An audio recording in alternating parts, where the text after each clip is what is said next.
Avec l'arrivée du trailer de Jurassic World Dominion ou Le Monde d'après en français, qui devait arriver au Super Bowl dans la nuit du 13 au 14 février, le trailer est arrivé le 10 février.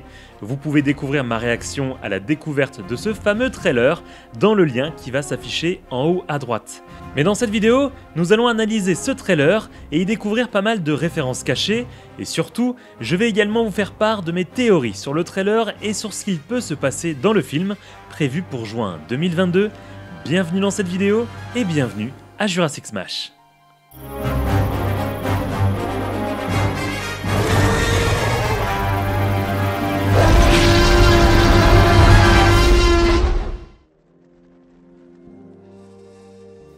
Le trailer s'ouvre sur une course-poursuite entre Owen et des cow-boys poursuivant des Parasaurolophus. Cette scène est plutôt intéressante et il y a pas mal de références ici. Tout d'abord, dans une de mes précédentes vidéos, je vous dévoilais un jouet, Owen Cowboy, qui correspond du coup parfaitement avec le dresseur de Raptor sur son cheval. Un peu plus tôt dans la semaine, Colin Trevorrow avait également diffusé une image sur son Twitter présentant un cow-boy sur son cheval chassant une espèce de Gallimimus et marquant « Inspiration ». Le design vient de Ray Harryhausen et du film Valley of Gwangi, un film de 1969 présentant des cow-boys chasser des dinosaures, dont un allosaure, une référence que l'on retrouve également dans une couverture d'un des comics de Jurassic Park. Pendant cette scène, on peut également entendre la voix de John Hammond.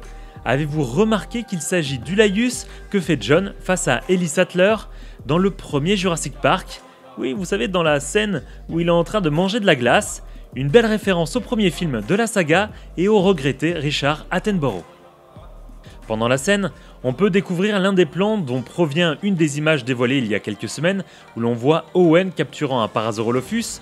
Dans le jeu Jurassic World Evolution 2, et même si le jeu n'est pas canon au film, dans la campagne dans l'environnement neigeux, on nous explique que les dinosaures sont régulièrement chassés par des braconniers, ainsi il est possible que Owen et ses hommes capturent ces dinosaures pour les protéger.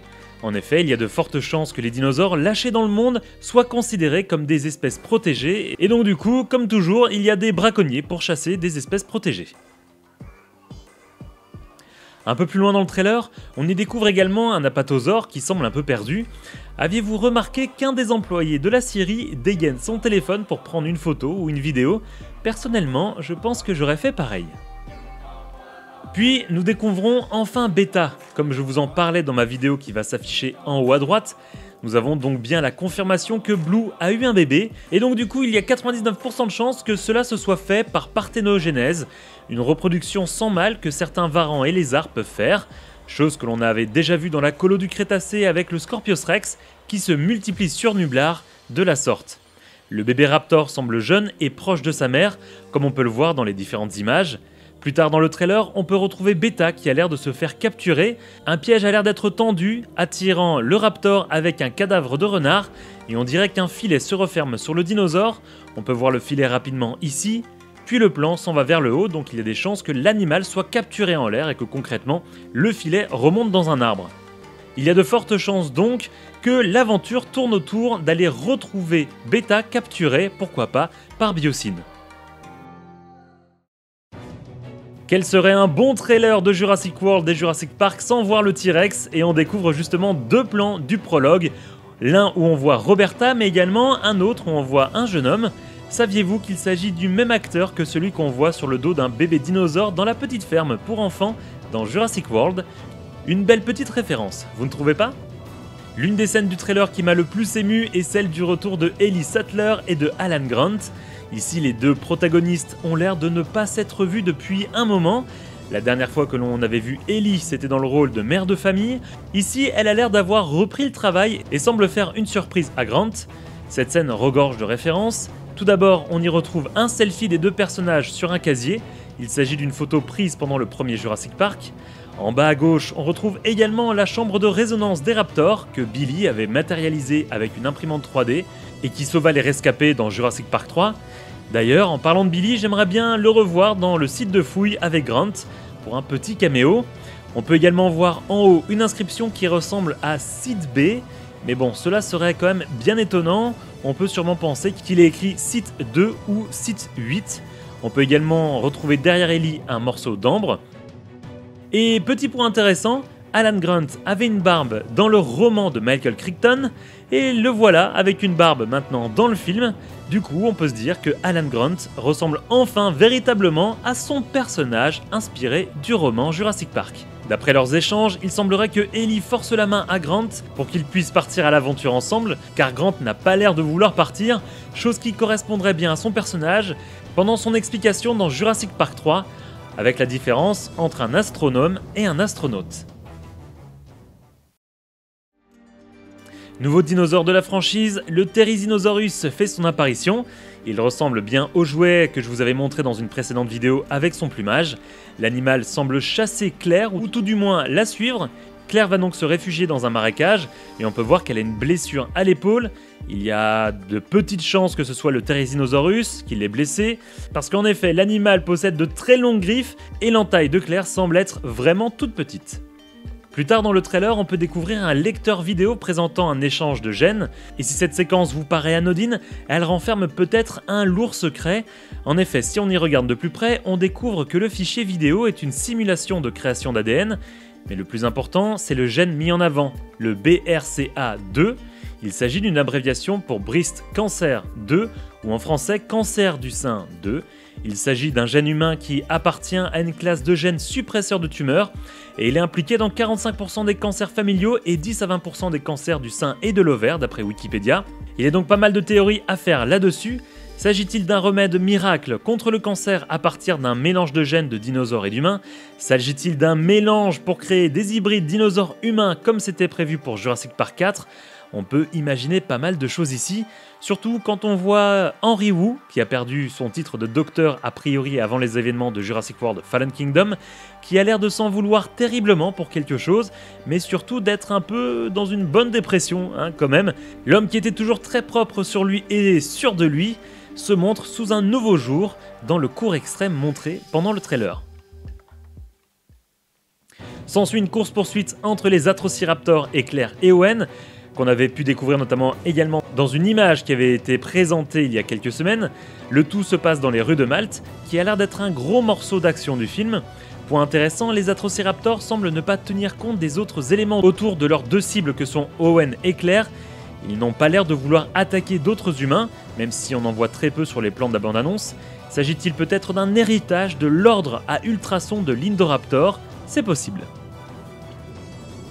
Owen se retrouvera à la fin de cette séquence face à deux grands carnivores, un allosaure qui ressemble fortement à celui de Battle at Big Rock, et un carnotaure qui est celui avec la corne cassée que l'on a vu à la fin de Jurassic World Fallen Kingdom, et son surnom serait Démon. À la moitié du trailer, on arrive sur cette image, une image très étrange. On y découvre un bâtiment rond avec en son centre une espèce de jardin ou de biome, entouré d'une forêt et d'un cours d'eau. On peut également découvrir un hélicoptère très futuriste. Alors j'ai cherché un petit peu sur le net, n'étant pas un spécialiste d'hélicoptère, et je n'ai pas trouvé de modèle réel y ressemblant. Il pourrait donc s'agir d'un modèle complètement inventé et donc du coup très futuriste. Sur le plan d'après, Alan semble être dans l'un de ses appareils, et cette fois-ci, il a une ceinture qui est bien attachée. Je verrais bien un clin d'œil au premier Jurassic Park avec l'histoire de la ceinture, et de Ellie à côté de lui qui galère vraiment à s'attacher lorsqu'ils arrivent sur Nublar pour visiter Jurassic Park. Mais revenons à ce bâtiment. Selon moi, ce dernier fait très futuriste, il y a donc des chances qu'il appartienne à une grosse entreprise, je mise donc forcément, vous l'avez deviné, sur Biosyn ou bien Mantacorp, et si on y regarde de plus près, ce bâtiment ressemble à un stade un petit peu, avec en son centre une espèce de terrain de jeu. Du coup, je fais deux théories ici. La première, il s'agit simplement d'un centre de recherche et de développement de Biosyn par exemple, où nos héros finiront par atterrir pour détruire le centre, car vu que ce sont les méchants Biosyn, il faudra tout casser de leur côté. Ou bien, comme dans la colo du Crétacé, il s'agit d'un centre de test pour les dinosaures, et certains combats peuvent, pourquoi pas, y être organisés au centre. Petit point concernant également le Pyroraptor, un dinosaure français, eh bien oui, cocorico les amis. De son nom complet, Pyroraptor Olympius, il s'agit d'un petit droméosauridé, et c'est le premier de cette famille de dinosaures à être représenté avec des plumes dans Jurassic Park et Jurassic World. Personnellement, je trouve ce dinosaure vraiment stylé, et vous? On continue avec les petits clins d'œil avec cette scène où l'on voit Ellie enlever ses lunettes, un peu comme elle a pu le faire dans la Jeep ou comme Alan Grant le faisait également dans la Jeep dans Jurassic Park. Son accoutrement est aussi une référence à celui du premier Jurassic Park avec sa chemise nouée. On y découvre également une nuée de criquets ou de sauterelles qui, d'après les rumeurs sur la toile, serait une nouvelle espèce provenant du Mésozoïque et qui se reproduirait à vitesse grand V. Et on avait vu juste avec le nouveau personnage joué par DeWanda Wise pour son rôle de pilote. D'ailleurs, dans son avion, on peut découvrir quelques éléments intéressants, comme des stickers de dinosaures collés un peu partout dans son cockpit. Le Quetzalcoatlus fait également sa première apparition dans un film après avoir été introduit dans le prologue, tout comme le retour des ptéranodons. Et sur cette scène, on dirait bien qu'il manque un bon morceau de carlingue de l'avion, car même si les vitres sont grandes, on ne peut pas voir de fuselage protégeant Claire de l'attaque d'un ptéranodon. Sur le plan avec les Nasutoceratops, on peut apercevoir un bébé Nasutoceratops. On peut donc supposer que l'animal herbivore protège son petit et voit les véhicules comme une menace. Autre retour d'un dinosaure connu, le Dilophosaure revient avec un animatronique que l'on peut retrouver ici. Cependant, je ne sais pas ce que vous en pensez, mais je trouve que l'animal fait un peu poupée face à l'animatronique du premier Jurassic Park. Sur ce plan, un gros carnivore semble vouloir bouffer Maisie. Cela ne ressemble pas à la mâchoire d'un T-Rex, mais plutôt à celle du Giganotosaurus. Et justement, malgré le « ne bougez pas » lâché par Grant et Owen, pensant qu'un T-Rex allait arriver, c'est en fait un Giganotosaurus qui sort de la forêt. Sur le très grand plan, on voit également qu'il y a pas mal de feu un petit peu partout, hein, on le peut voir là-bas sur les hauteurs. On peut donc du coup penser qu'il y a eu de grosses explosions et un incendie qui est en train de se propager dans la vallée. Et pour terminer cette vidéo, autre petit clin d'œil à Jurassic Park, la disposition du trio originel qui ressemble à s'y méprendre à ce plan de Jurassic Park. Comme toujours, n'hésitez pas à me dire ce que vous pensez de toutes ces informations en commentaire. Vous pouvez devenir membre fondateur pour avoir accès à des émoticônes sur la chaîne ou devenir membre soutien et avoir votre pseudo YouTube mis en avant à la fin de mes vidéos ainsi qu'un accès à certaines vidéos en avant-première. Pour cela, cliquez sur l'onglet rejoindre sous cette vidéo. Merci à mes membres soutiens et à toutes les personnes qui supportent cette chaîne en vous abonnant et en partageant mes vidéos sur vos réseaux sociaux. Nous, on se donne rendez-vous dans une prochaine vidéo. Salut les Smashers!